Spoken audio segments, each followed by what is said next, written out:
All right, hello everybody, and good afternoon. Welcome to the Top Producer Show. My name is Brandy, and this is Jeff. And here on the Top Producer Show, we are going to uncover what exactly does it take to become a top producer. And we are going over the book Atomic Habits. So there we go. Now you can see that since it's white, it doesn't like to show up. But so with this chapter that we went over, we're on chapter 3 today.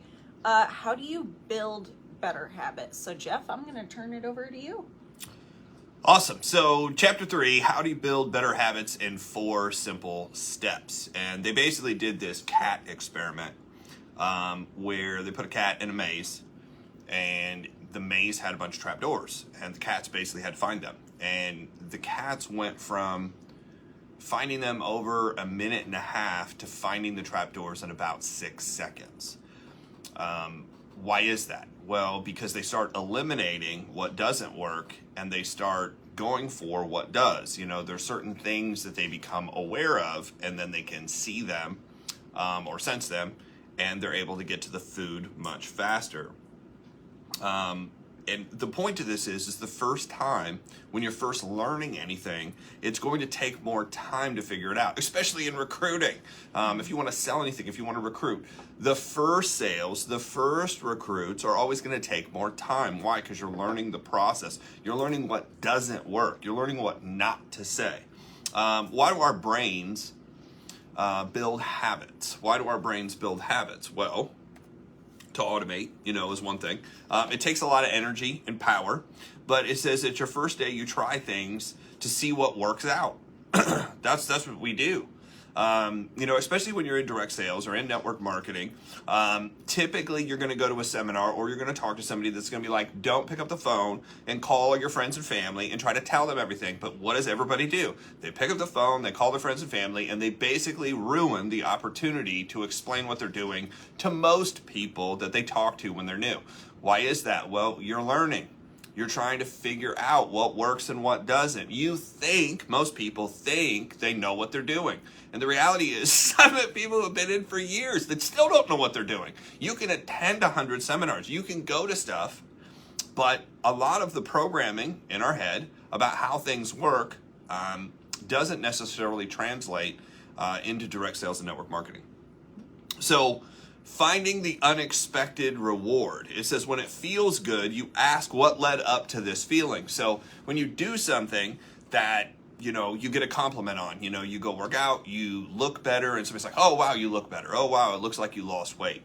Or you change something you're doing, skincare regimen, hair care regimen. Somebody's like, man, you look good. That looks great. That's an unexpected reward. You didn't know when you changed the shirt it was something you like, but when you start getting compliments and feedback, all of a sudden you create a feedback loop. And feedback loop is how we learn and how we start to eliminate what doesn't work and what does. And it's a pretty simple system. The feedback loop is basically try, fail, learn. I'm going to try something. If it doesn't work, the failure, then I learn, hey, that doesn't work, let's try something else. Now what's funny is people still do the same dumb stuff over and over and over and over again because they have it in their head that this is the right way to do it, but they don't have any training, they don't have any education, they don't have anybody to break it apart and show them why it doesn't. When we're talking about sales and network marketing, right? Whenever you face an issue repeatedly, your brain starts to automate it. The good news is if it's a good habit, it becomes automated. The bad news is if it's a bad habit, it becomes automated. So now you're doing it subconsciously. You don't know. You're not breaking it apart and going, hey, why is this not working for me, right? Your habits are a series of automatic solutions that solve problems and stresses you face regularly. It was a great quote. James Clear, who wrote this book, has a lot of really good quotes in here. You can only focus on one problem at a time, so habits help you automate everything else. Habits, as you make decisions take power and energy. And if you're constantly having to make decisions, you're constantly having to expel more and more energy. And the basic thing is people are fucking lazy. You're lazy. You want comfort. You don't want stress. You don't want to make all these hard decisions. So what happens is we start automating this stuff. What feels good, what's easy, what's simple. I don't want to stress over anything. And unfortunately, comfort is the fastest path to poverty. Comfort is the fastest path to poverty. When you're uncomfortable doing something, working hard, anxiety, stress is there, manageable, not ridiculous, that's where you succeed. So good habits create freedom. Good habits like good financial habits, or you can struggle, right? Good health habits, or you can have health issues. Good relationship habits, or you can have stress and problems and fights. The question is what are the good habits, right? And then how do you develop them? So the science of how it actually works is clue, craving, response, reward. At least this is one study. I've seen other studies, but this is the one from the book. So clue, the clue is what's being desired or what's missing. It's kind of like, and he relates back to this, it's like Maslow's Law. Maslow's Law says if you're missing the basics, if you're missing food, water, shelter, sex, then anything that triggers, hey, this could get me what I want, you're going to be in tune to, because your brain is consciously or subconsciously looking for it. Next, the brain is always looking for basics until they're solved. Oh, I wrote this. The brain's always looking for basics until it's solved, and then it moves to safety and security until it's solved, and then it moves to belonging until it's solved, and then it moves to ego until it's solved, and then it moves to helping others, which is the top of Maslow's hierarchy of needs. What's interesting about this, it means it's very, very difficult to talk to somebody about belonging if safety and security isn't there. It's very difficult to talk to people about goals and dreams when they don't have the basics covered, they don't have safety and security, and they don't belong to anything. So this is a huge help for people who are building any kind of business to find out where people are at. How do you find out where people are at? Ask questions and listen and be in tune to what they're saying and what they're not saying. So without a craving or desire, there's no reason to change. Therefore, change starts with the desire if basics are solved. So reason for the craving is to change your internal state. That's what we're all trying to do. We're trying to change our internal state. TV, we get entertainment. Working out, sometimes, depending on the person, produces relaxation. Getting a massage, we feel better, we feel relaxed, we feel like in tune, we feel comfortable, right? Response is a habit you form when you crave. So I crave this, I'm going to go do this, that's the response, and now I get what I want. The habit can only occur if you're capable of creating the habit, okay? So if you're like, hey, running reduces stress, but I just had both my feet operated on, you can't run, right? It's just not, it's not going to be possible. So you're going to have to come up with something else. The response delivers a reward. Rewards is the end goal for every habit. That's why we do what we do, is for that reward. Clue is about noticing, hey, could this possibly, it's like a question, could this possibly get me my reward? Then you get to the next step, the craving. Well, I really want, to feel better. So for instance, would working out, would doing CrossFit, make me stronger, make me look the way I want to look. And then the craving kicks in. It's like, oh man, if I looked good, this would be great. So then you go to CrossFit to see if you're going to get a good response, and you're probably going to be sore, right? And eventually people are like, wow, what are you doing? You look great. Oh, that's the reward. Okay, so this is worth it. So satisfy us with the result, which gives us the feeling we desire. That's kind of what we're all looking for. And it teaches us with actions to produce the reward we want. So there's a problem phase and then a solution phase. If we want to break it into two parts, the problem phase. All behavior is driven by the desire to solve a problem. Whether you want to be happy, whether you want to be comfortable, whether you want to be rich, there's a problem. Like, okay, I want to get there. How do I get there? After decades of mental programming, we automatically slip into the patterns of thinking and acting. So nobody starts out with these patterns. They're all learned. They're all taught. So where do we learn this stuff? We learn this stuff from the people we're around. We learn this stuff from our environment. We learn this stuff from bullshit TV. We learn this stuff from bullshit movies. And we think that's the best way it works because that's what we've seen over and over and over again. If you tell a lie enough, people will start to believe it. That was actually Adolf Hitler who said that, which is crazy. But he makes a good point. That's how they used media and propaganda. They just told the lie over and over and over again in front of people, and people were like, yeah, this seems like a good idea, because people are stupid and don't think.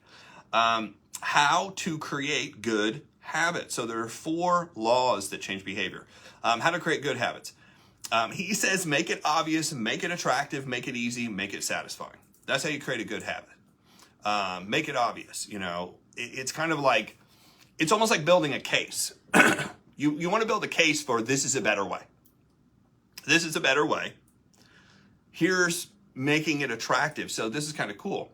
When I was thinking about this, I was thinking about presentations inside of direct sales and network marketing, right? So make it obvious. What is and I kind of built my PowerPoint this way. What is the most effective possible strategy? What is the most effective possible strategy to get people to join your network marketing business? And the most effective strategy, proven by the numbers, proven by the Direct Sales Association, the World Federation Direct Sales Association, every insurance company, every financial service company, every real estate company, is a one-on-one presentation. It's undeniable. It's obvious. And if you argue this fact, the only reason you're arguing this fact is somebody is trying to sell you some shit you don't need. That's the only reason. And they've convinced you that you need a website or you need some other tool to be able to explain what's going on because you're new or you're dumb or whatever sale they give you to buy into their program. But you've got to make it obvious. Next, you have to make it attractive. Well, anybody can read something to somebody. You don't have to be good. You don't have to be involved in the business. You don't have to have any success yet. You're like, hey, do me a favor. I just want to run this past you real quick, and I'm going to read to you. Not a formal presentation where, like what we're doing here online. It's just something very, very simple that I'm going to get the information across to you. Now it's even easier because we can text it to people. You're like, hey, you have 3 minutes. Like Jerry just jumped on. Hey, Jerry, you have 3 minutes to read something? And he's like, yeah, sure. I was like, cool, I'm going to text this over to you. I need a huge favor. We're actually working on a new project. I want you to know about it. So if you run into somebody, you can refer me. And Jerry's like, sure, send it over. Like, what is it? So you make it attractive. So the text message is what makes the presentation so attractive, because you're like, look, you don't even have to say anything because people want to be comfortable. People want to be comfortable. So now you don't even have to say anything. You just text it over. Make it easy. Anybody can text message. That's what I love about it. Anybody can text message. And people always try to complicate shit. Always. The very first question I get from every single big network marketer is they're like, how do I automate this? How do I automate this? You're not recruiting one person a year right now. How do you automate it? You don't. You actually learn how to do it so you can teach everybody else. Yeah, but won't that take a lot of time to text message that many people? Yeah, if you're a slow texter, but you could use voice text.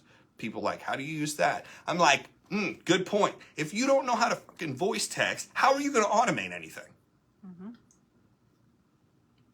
The same people are like, oh, I'm going to buy a program that costs only $10 a month, only $30 a month, only $100 a month. I've seen programs up to about $300 a month that automatically text message everybody. I said, so let me kind of run a scenario by you. You're going to text message 300 people or 3,000 people, and you're going to get 30 people responding back to you. How are you going to handle that?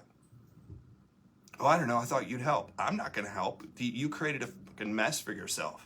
You can't handle it, and you can't teach it to anybody else. Why? Because nobody can handle that. I could handle it right now, but I couldn't turn around and teach any of those people to do what I just did. So therefore, your whole system failed. That's called experience. Experience, because I've tried all that dumb shit already. That's why we're telling you to do it the way we're trying to tell you to do it. So you got to make it easy and then make it satisfying. Do you want to be the top producer? Do you want to recruit more people than anybody else? Do you want to walk on stage? Do you want to do your testimonial? Do you want to tell your story? Do you want success here? People are like, yeah. It's like, then let's go back to the obvious. What do we need to do? We just went over it. Now, at the same time, To create bad habits and remove them, if you want to remove a bad habit, so this is about removing bad habits, you have to make the habit invisible. And I don't think that's true, because psychology says you can't erase a bad habit. You can only replace a bad habit. So therefore, this part of the book is horseshit. You can't erase, you can't make it disappear, and that's exactly what he says. Make it invisible. How the fuck do you make a bad habit invisible if it's sitting in your head and you do it? The next thing is you make it unattractive. Now, if you're replacing it, making it unattractive, all you're saying is the new habit that I want is better than the old habit. It's better. Why is it better? Well, it's more attractive. It's easier. It produces better results. So all of a sudden you have this like backup formula, or what I would call the proof that it works better, right? Make it invisible, make it unattractive, make it difficult. How do you make a bad habit, old habit difficult? You just make it ugly. You make it ugly. Like, look at all the bad stuff that this has produced. Have a list of all the bad stuff that your old habit produces, and you're like, yeah, that's bad. Do you want the good stuff? Yeah, then you're going to have to change the habit. Replace it. Don't make it disappear. Make it unsatisfying to get whatever reward you're getting. Like, you're not getting anything out of this. You're going backwards. You don't like it. So I use a bad habit would be chasing people on Facebook and social media. To me, that's a bad habit. Getting your account shut off, getting flagged for everything, getting 100 negative responses a day.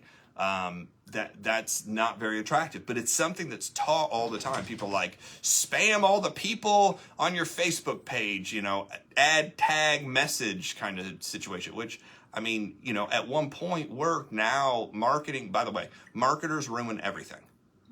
I learned that from Gary Vaynerchuk. Gary Vaynerchuk says marketers ruin everything. Why do marketers ruin everything? Because they do something so often, so much. Once something works, they bombard it, and then all of a sudden it goes from working real well to not working at all because everybody else does the same thing, and then you've got to move on to something else. Well, something that's been the standard kind of from the beginning of the time is sitting down one-on-one and explaining something to somebody and say, hey, let's go out and talk to some more people. So that is the path to removing bad habits. So you can create good habits by making it obvious, making it attractive, making it easy, making it unsatisfied. And then you remove bad habits by basically replacing it with a good habit, making the old habit unattractive, making the old habit kind of more difficult to do, making the old habit less satisfying than the new habit. Then all of a sudden you are going to want to switch. And I learned that from David Bird, because awareness leads to choice. A lot of people are unaware that some of their habits are bad, and some people are unaware that they can change it to a better habit, right? So that makes it easier, that makes it better, that makes it faster way to do it. So that's what we got out of this chapter. Again, I love the book. It's a great book, but I don't agree with everything in it. And I'm trying to kind of add my notes that way, so that way I can be like, this was really good, but this would be a better way to put it based on the information I know. Because this is actually, I think it's the third or fourth book I've read based on habits. He's just describing it a better way. A better version so far from because I haven't read the whole thing, a better version of a habit book is The Compound Effect by Darren Hardy so far. The Compound Effect by Darren Hardy talks about very similar stuff, laid out slightly different, but it's probably more effective and a better book teaching what he's teaching, which is about creating the right habits to kind of lead to success. Another book is called The Slight Edge. So we're going over Atomic Habits right now by James Clear. So with all that being said, if you're in direct sales, if you're in network marketing, if you're looking for a way to get in front of more people, because there's two questions I always get asked, as a coach, as a mentor, team leader, whatever you want to call it. People will come to me and say, hey, you've recruited a bunch of people. A, who do I talk to? B, what do I say? And I've always prescribed to the idea of, rather than going out and harassing friends and family, I've always talked to leads. That's what I've always done. I've always talked to leads. So what we did is we put together a lead program, so that way you have the leads. The second part is, what do I say to them? So I also put together a text message marketing system that teaches you what to text people to get the response you're looking for. And what it does is it weeds everybody out without having to talk to anybody. Anybody can do it at any point, at any time, from anywhere. All you have to have is the ability to text message. You don't have to have any certain program to do it. You don't have to have any certain class to do it. You just have to copy and paste the message and send it out in the order that it's written. Because if you do the order that we wrote it, it works. We just had a new guy come on board. His name's David. He's in California. He came on board. We had a conversation. We took the information and got his written presentation ready, and he sent it out. Guy read it, got on the phone, had a conversation. The guy wants to sign up. That was like the first day. That's how fast it works. So if you're looking for that, if you go register, if you'll just go register at joinmyleadershipnetwork.com, we're going to give you 1,000 leads. Now, if you're already part of our program, I'm not giving you another 1,000 leads because you're already in the program and you have access to the entire lead system. But if you're new, there's nothing to buy. I mean, there's all kinds of stuff you could buy, right? But you don't have to do anything other than registering to get the 1,000 work from home leads. We'll send them out to you via email or Facebook Messenger. But I appreciate everybody for jumping on today. What else? So this is also going to be uploaded to YouTube. So you want to go to the Top Producer Show, the Top Producer Show account, and we are going to be uploading each one of these videos there. That way, if you guys would like to rewatch this, you are more than welcome to. Also, we're going to be posting short clips with like little trainings, little short trainings on TikTok and Instagram. So you want to make sure that you go follow us there as well. So with that, we will see you guys tomorrow at the same time, 12 p.m., and we will see you then.